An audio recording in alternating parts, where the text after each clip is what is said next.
Hallelujah.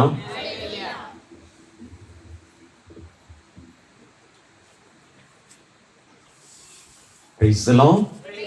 Hallelujah. யோவான் 14:13.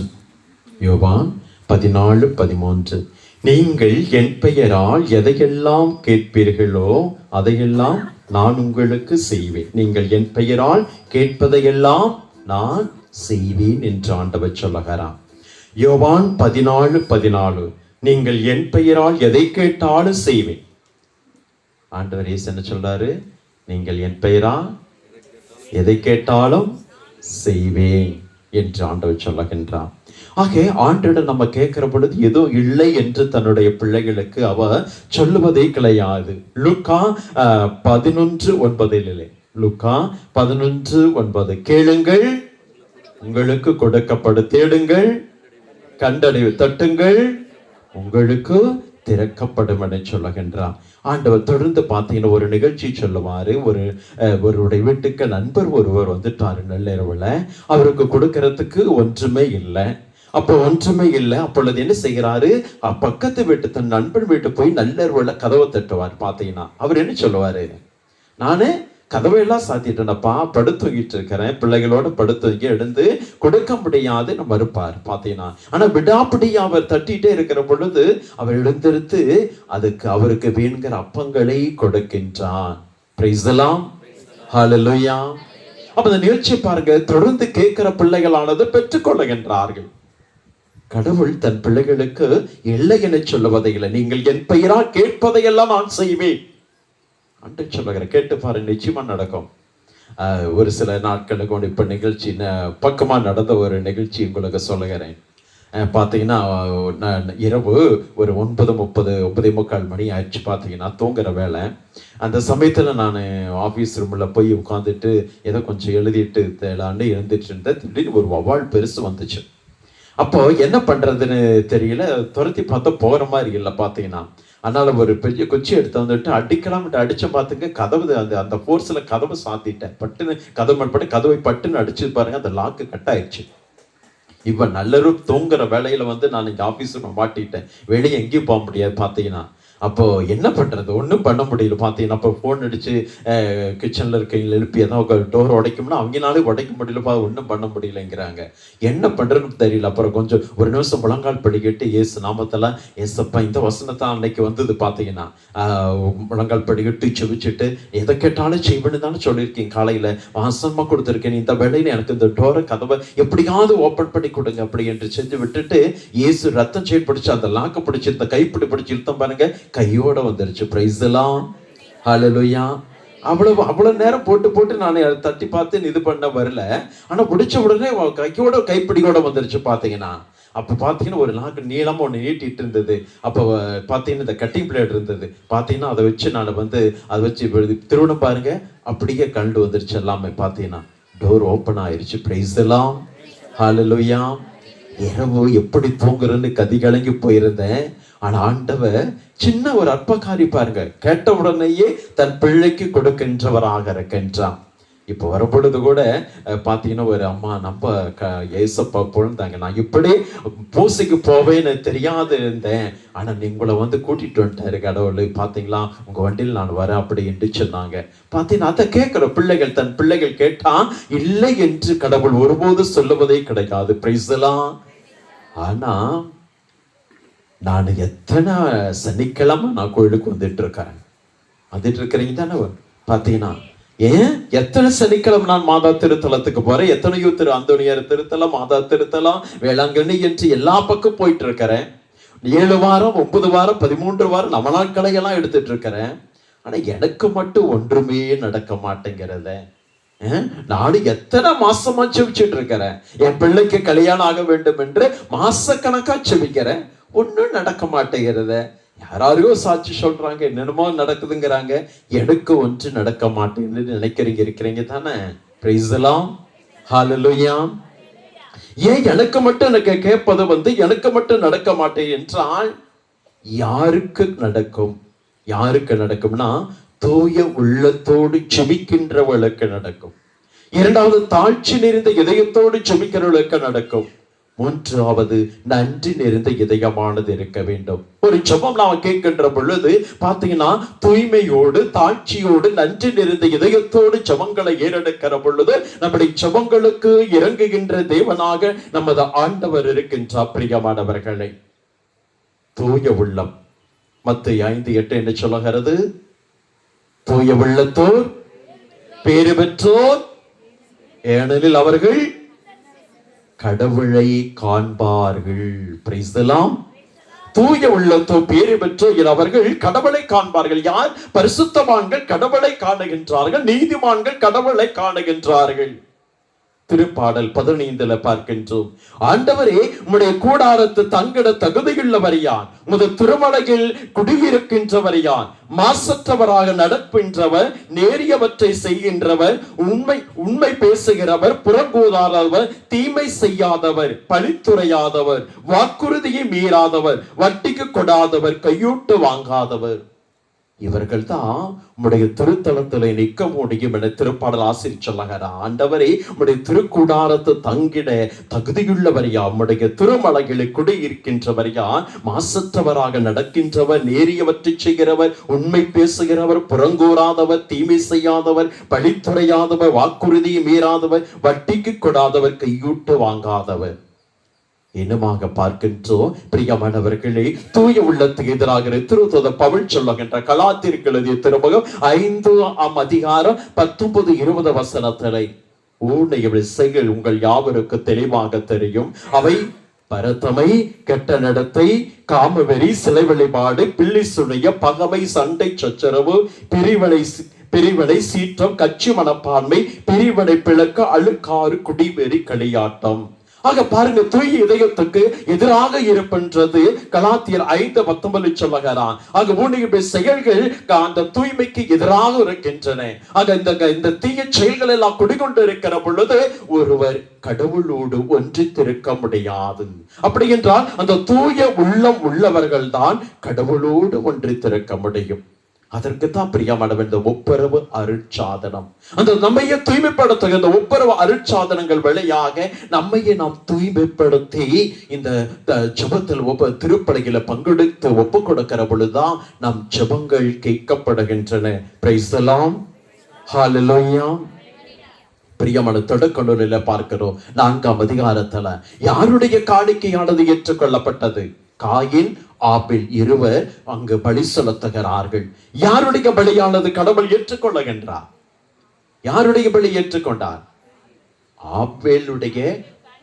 ஆபேலுடைய பலியை, காணிக்கையை கடவுள் ஏற்றுக்கொண்டார். காயினுடைய பலியையோ காணிக்கையோ கடவுள் கண்ணோக்கவில்லை. காரணம் என்ன?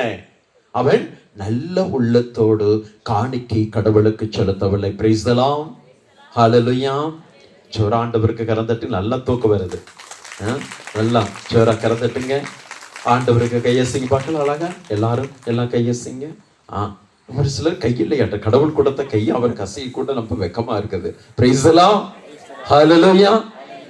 பிரியமானவர்களே, அப்போ நம்ம தூய உள்ளத்தோடு நம்முடைய காணிக்கைகளை, நம்முடைய மன்றாட்டுக்களை கடவுளுக்கு ஒப்பு கொடுக்கிற பொழுதுதான் நம்முடைய மன்றாட்டுக்கள், காணிக்கைகளானது ஏற்றுக்கொள்ளப்படுகின்றது.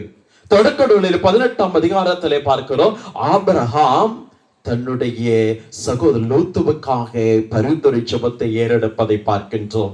தொடக்க நூல் 18ஆம் அதிகாரத்திலே பார்க்கின்றோம். அப்பொழுது கடவுள் ஆபிரகாமுடைய ஜெபத்துக்கு செவிசாய்க்கிறாரா இல்லையா? அவர் எப்படியா தன்னுடைய சகோதரரை காப்பாற்ற, லோத்தை காப்பாற்ற வேண்டும். அதற்காக அங்க பாருங்க சொல்ல 50 நீதிமான்கள் இருந்தா ஒருவேளை அந்த சுதோமையை அழிக்காமல் விட்டு விடுவீரோன்னு சொல்லுகிற பொழுது கடவுள் என்ன சொல்கிறாரு? அழிக்க மாட்டேனப்பாங்கிறாரு. அப்ப உடனே 45க்கு அழிக்க மாட்டேன், 40க்கு அழிக்க மாட்டேன், 30, 20, 10 நீதிமான்கள் இருந்தால் அந்த பட்டணத்தை அழிக்க மாட்டேன் என்று சொல்லுகிறார். Praise the Lord. ஹல்லேலூயா. ஆனா 10 பேர் இருந்தாங்களாங்க? இல்ல. அதனால் அந்த பட்டணமானது அழிக்கப்படுகிறது. ஆனாலும் ஆபிரகாமுடைய மன்றாட்டு கடவுள் செவி சாய்க்கின்றார். வசனமானது சொல்லுகிறது பாருங்க, தொடக்க நூலில் பாருங்க 19-29 வசனத்திலே பார்க்கிறோம். ஆபிரகாமை கடவுள் அந்த வேளையில் அந்த பட்டணத்தை அழிக்கின்ற பொழுது ஆபிரகாமை கடவுள் நினைவு கூர்ந்தார் என பார்க்கிறோம். அவர் பொருட்டு லோத்தை அவர் காப்பாற்றுகின்றார். Price the Lord. ஹல்லேலூயா. லோத்தை அவர் காப்பாற்றுகிறார். அந்த பட்டணத்தை விட்டு நீ தப்பி ஓடி பிழைத்துக் கொள் என சொல்லி அனுப்பி வைக்கிறார். Praise the Lord. ஹல்லேலூயா. ஆக நீதிமான்கள் தூய உள்ளத்தோடு மன்றாடுகிற பொழுது செவிசாய்க்கின்ற தேவனாக இருக்கின்றான். அடுத்த பார்க்கின்ற பிரியமானவர்களே, சூசன்னா பாருங்க. சூசன்னா அந்த மகளுக்கு பெரிய இன்னல இடுக்கண்களிலே மாட்டிக்கொண்டிருக்கிறார். அந்த நிகழ்ச்சி உங்க எல்லாத்துக்கும் தானியேல் இணைப்பு புத்தகத்தில் வருகிறது. 2ஆம் அதிகாரத்தில் வருகின்ற அந்த நிகழ்வு உங்கள் எல்லாருக்குமே தெரியும். அப்ப அந்த நிகழ்வுல பாருங்க, அந்த சூசன்னா என்ற பெண்மணியானவள் கடவுள் அச்சம் நிறைந்த பெண்மணியாக, கடவுளுக்கு பயந்து வாழுகின்ற ஒரு பெண்மணியாக இருக்கின்றான். ஆனால் அங்க இருந்த 2 கயவர்கள், நீதிமான்கள், நடுவர்கள் சொல்லப்படுகிற இஸ்ராயலுடைய நடுவர்கள் இவரை காமுறுகிறார்கள். அதனால் இவருடைய தீய இச்சைக்கு இணங்காதனால் இதோ இவர் தவறு செய்தார் என்று பொய் குற்றச்சாட்டை இவள் மீது சுமத்துகிறார்கள், சூசன்னா மீது சுமத்துகின்றார்கள். அப்பொழுது யாரு இவளை காப்பாற்றவில்லை. பிரியமானவர்களே, அந்த 2 நடுவர்களும் முதியவர்கள் என்ன சொன்னார்கள்? இதோ நீ எங்களுக்கு நீ இணங்கினால் நீ தப்பித்து பிழைத்துவாய், இல்லை என்றால் நீ கொல்லப்படுவாய், உன்னோடு ஒரு இளைஞன் இருந்தான் என காட்டிக் கொடுப்ப பொய் சொல்லி என்று மிரட்டுகிறார்கள். அப்பொழுது கடவுள் முன்னிலையில் பாவம் செய்வதை விட உங்கள் கையிலே மாட்டிக்கொண்டு நான் சாவதே மேல் என்று சொல்லுகின்றாள் தைரியத்தோடு. அப்பொழுது அவர்கள் பொய் சுமத்தி இவளை கல்லால் எரிந்து கொள்ளுவார்கள். பிரியமானவர்களே, அப்பொழுது அவருடைய உள்ளமானது கலக்கமுற்று கடவுளையே நோக்கி நம்பி இருந்தது. கடவுளே, மறைவானவற்றை அறிகின்றவர் நிகழும் முன்பு அவனுக்கு அனைத்துமே தெரியுமே. இதோ நான் பாவம் செய்யாது இருந்த பொழுது கூட நான் சாக நேரிடுகின்றேனே என்று கதறுவாள் அவள். அப்பொழுது கடவுள் என்ன செய்வார் தெரியுமா? தானியேல் என்ற இளைஞன் மீது தன் ஆவியை அனுப்புகின்ற இந்த மகளை காப்பாற்றுவதற்காக. அப்பொழுது அந்த தானியேல் இளைஞனை சொல்லுகிறார், இவனுடைய இரத்த பிள்ளையில் எனக்கு பங்கு இல்லை. ஒரு இஸ்ராயல் சொன்னால் என்ற ரத்த பிழைப்பாங்களா, அப்ப தப்பு இல்லை என்று அர்த்தம், அந்த பெண்மணி தப்பு செய்யவில்லை என்று அர்த்தம். அப்பொழுது எல்லாம் சொல்கிறார்கள், என்னன்னு நீ எங்களுக்கு நீதி வழங்க கேட்கிற பொழுது இருவரையும் முதியவர்களை பிரித்து விசாரிக்கிற பொழுது ஒருத்தர் சொல்லுகிறான் கருவாளி மரத்தடி இல்லை, இன்னொருத்தர் சொல்லுகிறான் இன்னொரு மரத்தடி என்று. ஆனா 2மே இல்லை, பொய் சொல்லுகிறார்கள் இருவரும். அந்த மாசற்ற சூசன்னா காப்பாற்றப்படுகிறார். பாருங்கள், பிரைஸ் தி லார்ட், ஹல்லேலூயா. இக்கட்டான வேளைகளை இது மாசற்றவளாக தூய உள்ளத்தோடு கடவுளையே எதிர்நோக்கி இருந்த அந்த பெண்மணிக்கு தக்க விடையிட ஆவியானவரை தானியேல் மீது இறங்க வைத்து காப்பாற்றுகிற தேவனாக நம்ம இருக்கிறார். பிரியமானவர்களே, அதே இக்கட்டல நாம் மாட்டிக்கொள்ளுகிற பொழுது, துன்பத்திலே மாட்டிக்கொள்ளுகிற பொழுது பரிசுத்தவான்கள் நீதிமான்கள் காப்பாற்றப்படுவார்கள். கடவுள் ஒரு பொழுது கைவிடுவதே கிடையாது. பிரைஸ் தி லார்ட், ஹல்லேலூயா. அடுத்ததாக தாழ்ச்சி நிறைந்த இதயத்தோடு ஜெபிக்க வேண்டும். பிரியமான பிள்ளைகளை, எப்படி நிறைந்த? தாழ்ச்சி நிறைந்த இதயத்தோடு ஜெபிக்க வேண்டும். ஆண்டவர் இயேசு இதுக்கு நல்ல ஒரு உதாரணத்தை சொல்லுகின்றார். லூக்கா 18ஆம் அதிகாரத்துல 20 ஜெபம் செய்வார்கள். ஒருத்தன் பரிசேய, இன்னொருத்த வரி தண்டுபவர். அந்த ஜெப நிகழ்ச்சி உங்களுக்கு எல்லாம் தெரியும். அப்ப அந்த பரிசேயன் ஆலயத்துக்குள்ளாக நின்று வானத்தை அண்ணாந்து பார்த்து இருமாப்போடு அவன் ஜெபம் செய்கிறான். ஆண்டவரே, இதோ விபச்சாரர்கள், விலை மகளிர்கள் அல்லது அந்த வரி தண்டவனை போல இவர்களைப் போல எல்லாம் நான் இல்லை. பார்த்தீங்கன்னா தனக்குத்தானே அவன் சர்டிபிகேட் கொடுத்துக் கொள்ள நான் நீதியானவன், நேர்மையானவன் என்று சொல்ல கொள்ளுகிறான் கடவுள் முன்னிலைகளை. அடுத்தது தான் செய்கின்ற காரியங்களை அடுக்கிக் கொண்டே சொல்லுகிறான். வாரத்தில் 2 முறை நோன்பு இருக்கிறேன், 10ல் 1 பங்கு கொடுத்து விடுகிறேன். அதான் அவனுடைய ஜெபம். பார்த்தானா, நான் எல்லாம் செஞ்சிடறேன், அப்ப நீ எனக்கு செவி சாய்க்க வேண்டும் என்று கடவுளுக்கே ஆணையிடுகிறான் இருமாப்போடு. ஆனால் அந்த வரி தண்டுகின்றவன் ஆலயத்துக்குள்ளா கூட வரல, என தகுதி இல்லை என்று அவன் உணர்கின்றான். அதனால வானத்தை கூட அண்ணாந்து பார்க்க துணியாமல் இதோ மார்பிலை அணிந்து கொண்டு கடவுளை என் மீது இரக்கமாயிரும், ஆண்டவரே என் மீது இறங்க விட்டு மார்பிலை அடித்துக் கொள்ளுகின்றான். பிரியமானவர்களே, கடவுள் வரி தண்டுபவர் அமைதியோடு சென்றார் என்று சொல்லுகிறார். பிரியமானவர்களை, கடவுள் அவரை ஆசீர்வதிக்கிறார். காரணம், இருமாப்பு அவனிடமில்லை. தான் ஒரு பாவி, தகுதியற்றவன் என்பதை உணர்ந்து கடவுளுக்கு தன்னையும் தாழ்ச்சியோடு ஒப்பு கொடுத்தனாலே அவனை கடவுள் ஆசீர்வதிக்கிறார். Price the Lord. அப்படின்னா நாம என்ன சொல்ல வேண்டும்? நாம செய்கிற காரியங்கள் அல்ல. ஆலயத்துக்கு நீ லைட் வாங்கி கொடுக்கலாம், ஆலயத்துக்கு எல்லாத்த விட நீ கோடி கோடியா பணத்தை கொண்டாந்து கொட்டி கொடுக்கலாம், நன்கொடைகளை கொடுக்கலாம். ஆனால் கடவுள் உனக்கு செவி சாய்க்க மாட்டான். ஆனால் தாழ்ச்சியோட நீ செய்கின்ற பொழுதுதான் பணிகள் கடவுள் உன்னை ஆசீர்வதிக்கிறான். தாழ்ச்சி இல்லைன்னா நிச்சயமா உன் ஜெபம் கேட்கப்பட மாட்டாது. ஒரு நிகழ்ச்சியை நான் உங்களுக்கு சொல்லுகிறேன். இன்னைக்கு வேண்டுதல் நிறைய வந்திருப்பீங்களா? குழந்தை பாக்கியத்துக்கு யாராவது வந்திருக்கீங்களா? குழந்தை பாக்கியத்து பார்த்தீங்கன்னா யாரும் செபிப்பீங்க. பார்த்தீங்கன்னா குழந்தை பாக்கியத்துக்கு அப்படி என்று ஒரு அம்மா வந்தாங்க. குழந்தை பாக்கியத்துக்காக ஜெயிப்பதற்காக வந்தாங்க. ஜெபிச்சுட்டு, ஃபாதர் என் மருமகளுக்கு குழந்தை பாக்கியம் வேணும் ஃபாதர். நாங்கள் எங்கெங்கேயோ போனோம், வேளாங்கண்ணி போனோம், புண்டி மாதாவுக்கு போனோம், அந்தோனியாருக்கு போனோம், எல்லாம் வச்சுட்டீங்க, ஒன்றுமே நடக்கலை ஃபாதர். 8 வருஷம் ஆயிடுச்சு, என் பையனுக்கு ஒரு குழந்தை இல்லை அப்படியெல்லாம் சொல்லிட்டு இருந்தாங்க. சரின்ட்டு நானும் சொன்னேன், சரிம்மா நீங்கள் வந்திருக்கிறீங்க, உங்கள் மருமக எங்கே? மருமக வீட்டில் இருக்கா ஃபாதர் அப்படின்னாங்க. சரி, அடுத்த வாரம் நீங்கள் என்ன பண்ணுறீங்க, மருமகளையும் கூட்டிகிட்டு வாங்க அப்படின்னா. அந்த அம்மா சொன்னாங்க, மருமகள்லாம் வரமாட்டா. ஏமா மருமக வராத எப்படிமா? மருமகளை வாங்க. இல்லை இல்லை ஃபாதர், அது உங்களுக்கு தெரியாது, மருமக என்னோட பேச மாட்டான். பேசாத மருமகளுக்கா நீ அம்மா வேண்டதால் வர? ஐயோ, என் பையனுக்கு ஒரு வாரிசு வேணும் ஃபாதர். பாருங்களேன், வீட்டுல கவனிக்கிறது இல்லை, தனியா தான் அந்த அம்மா இருக்குது, மகனும் கண்டுக்கிறது இல்லை, மருமகளும் கண்டுக்கிறது இல்லை. ஆனாலும் அந்த அம்மாளுக்கு இறக்கம் பாருங்க, தன் பங்கனுக்கு மகனுக்கு ஒரு வாரிசு வேணுமாம்மா, அதுக்காக அந்த அம்மா வருது அப்படின்னு சொன்னேன். நீங்க மருமகளை கூட்டிட்டு வந்தீங்கன்னா காரியம் நடக்கும். உங்களுக்கு வேணுமா குழந்தை, மகனுக்கு குழந்தை வேணுமா, மருமகளை எப்படியாவது கூட்டிட்டு வாங்க அப்படின்னு. அடுத்த வாரம் போய் அன்னைக்கு போய் என்ன பண்ணிருக்கு, மருமக காலில் விழுந்து கெஞ்சி இருக்குதுமா. 2 பேரும் ஃபாதர் கூப்பிட்டு வர சொன்னாரு. இந்த காலில் விழுந்து அப்பாவை சொல்லி இருக்கிறேன், அந்த குழந்தை இல்லாட்டி போது நான் வரடியா செத்து போயிடுறேன், உன்னையோட நான் செபிக்கிறனால செத்து போயிடுறேன் அப்படின்றது, இல்லாட்டி வரடியாவே இருக்கிற வாழ்நாள் போற என்று ஆணவத்தோட. பார்த்தீங்கன்னா அந்த அம்மா மாமியா காலை பிடிச்சிட்டு கேட்குது. இந்த மருமக சொல்ற சண்டை பார்த்தீங்கன்னா நடக்கிற காரியம். ஆனாலும் கடவுள் அவளுடைய மனதை மாற்றினார். 1 மாசம் கழிச்சு அப்படியே மறுபடியும் அந்த அம்மா ஒவ்வொரு வாரம் அவனதையுமே அந்த மகளை சந்திக்கிறது, பேசுறது, எப்படியும் 1 மாசத்துல சமாதானம் ஆகி 2 பேரும் வந்தாங்க ஆலயத்துக்கு, மருமகளும் மாமியாலும். 2 பேரும் பூசம் முடிச்சதையும் கையை பிடிச்சிட்டு ஜெபம் பண்றாங்க. எதுக்கு? குழந்தை பாக்கியத்துக்காக. 5வது வாரமே கன்சீவ் ஆயிட்டான். பிரைஸ் தி லார்ட், ஹல்லேலூயா. 5வது வாரமே ஒரே மாதம் கரெக்டா கோயிலுக்கு வந்தாங்க. அவர்கள் சாட்சி சொன்னாங்க. ஒண்ணு இல்ல, 2 குழந்தை, 2 ஆண் குழந்தை கொடுத்து, முதல்ல ஒரு ஆண் குழந்தை, மறுபடியும் 2 வருஷம் இன்னொரு ஆண் குழந்தை, 2 குழந்தை இருக்காங்க. இப்ப பிரைஸ் தி லார்ட், ஹல்லேலூயா. இப்ப தடை எதா இருந்தது? ஆணவம். ஜெபத்தை கேட்பதற்கு எத்தனை கோயிலுக்கு போயிட்டாங்க தெரியுமா? வேளாங்கண்ணி போனாங்க, பூண்டி மாதா போனாங்க, எங்கெங்கயோ போய் 8 வருஷம் அழைச்சிட்டாங்க. எதுவும் நடக்காது. இங்க லோக்கல்ல அங்கேயே ஆலயத்துல ஜெபிக்கிற பொழுது நடக்கிறது, அற்புதம் நடக்கிறது. நீ எங்க போனாலும் கடவுள் தாழ்ச்சியோட நீ ஜெபத்தை ஏறெடுக்கிற பொழுது கடவுள் ஜெபத்துக்கு இறங்குகிற தேவனாக இருக்கிறான். அதே நிகழ்ச்சியை பார்த்தீங்கன்னா நம்ம பார்க்கலாம். அதே நிகழ்ச்சியானது பாருங்க, 2 சாமுவேல் புத்தகத்துல 6ஆம் அதிகாரத்துல வருகிறது. 2 சாமுவேல் புத்தகம் 6ஆம் அதிகாரத்துல அங்கு ஓதம் ஏபோதிலிருந்து உடன்படிக்கை பேழையானது தாவீது நகருக்கு கொண்டு வரப்பட பார்த்தீங்கன்னா, அப்ப அந்த ஆண்டருடைய பேழைக்கு முன்பாக தாவீது முழு வல்லமையோடு ஆடிக்கொண்டு வருவா, கடவுளை போற்றி புகழ்ந்து பாடிக்கொண்டு வருவா.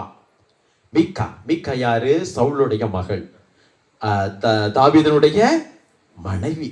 பாத்தீங்கன்னா பலகனி வழியாக பார்க்கிறான். இவர் முழு வலிமையோடு அங்கு நடனமாடுவதை கண்டு தன் உள்ளத்தில் இகழ்ச்சியோடு நோக்குகின்றார், கேவலமா பார்க்கின்றார் தன் கணவனை. அடுத்ததாக தாவீது தன் தாவீது நகரில் கொண்டு வந்து அதை நிறுவிய உடனேயே அங்கு பலி செலுத்துவார் பார்க்கவும். அப்பொழுது எல்லாருக்கும் அந்த பொரித்த இறைச்சி, அப்பத்துண்டும் ரச அடையும் கொடுத்து எல்லாத்துக்கும் உணவு கொடுத்து ஆசி வச்சுட்டு தன் வீட்டாருக்கு ஆசி கொடுக்க வருவாரு.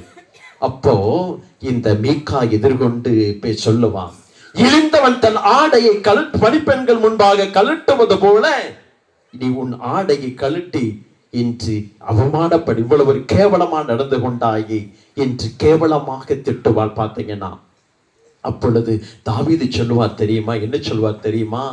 இதோ இது இஸ்ராயேல் மீது ஆட்சி செலுத்த உன்னையும் உன் குடும்பத்தாரை அகற்றிவிட்டு ஆடு மேய்த்து கொண்டிருந்த சிறுவனாகி என்னை தேர்ந்தெடுத்து இந்த நிலையில் ஆண்டவர் என்னை வைத்திருக்கிறார் என்றால் நான் ஆடுவேன், இன்னும் இதற்கு மேல ஆடுவேன் ஆண்டவர் முன்னிலையில.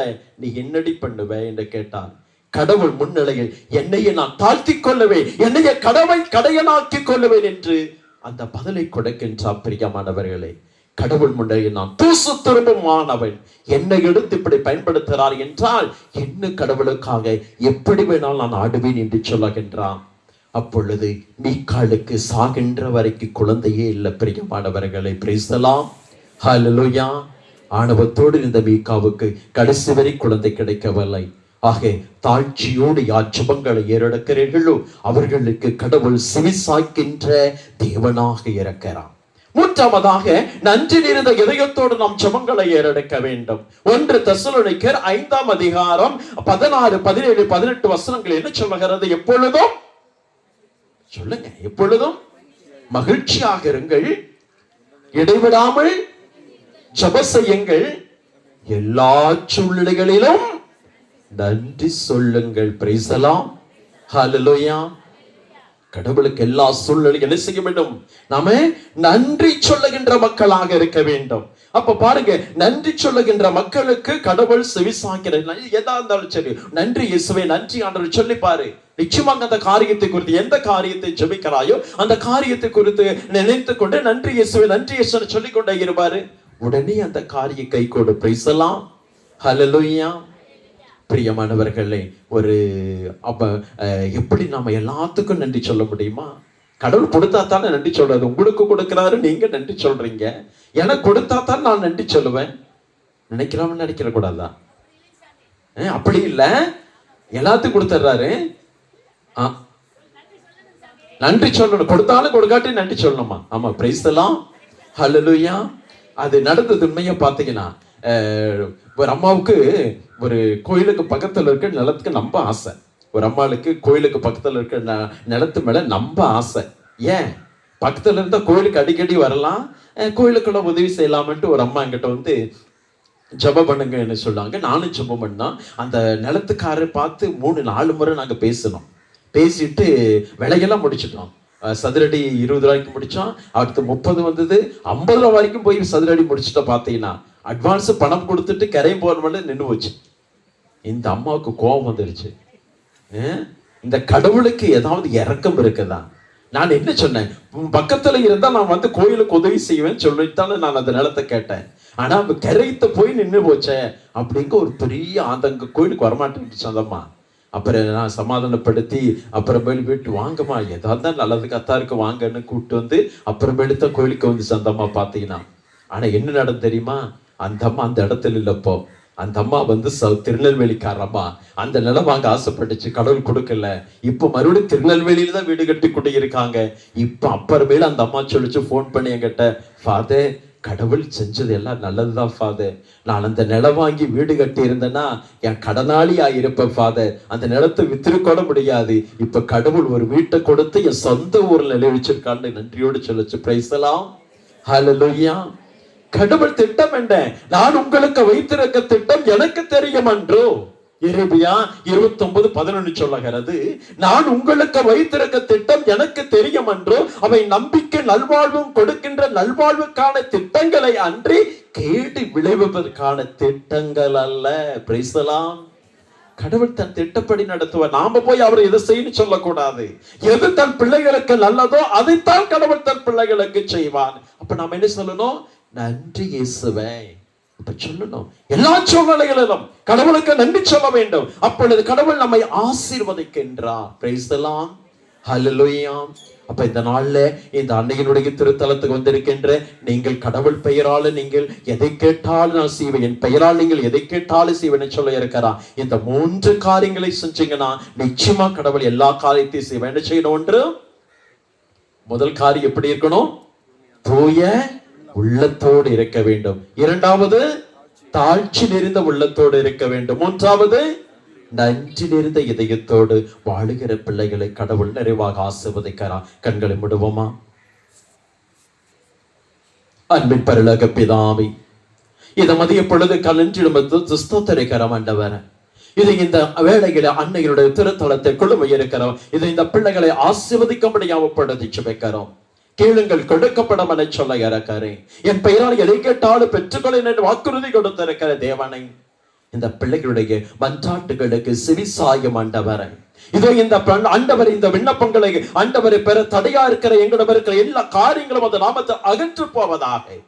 இருமாப்புள்ள இதயம், மன்னிக்க முடியாத இதயம், ஏற்றுக்கொள்ள முடியாத இதயம் எங்கள் இருந்தா எடுத்து போடும் ஆண்டவரே தகப்பனை.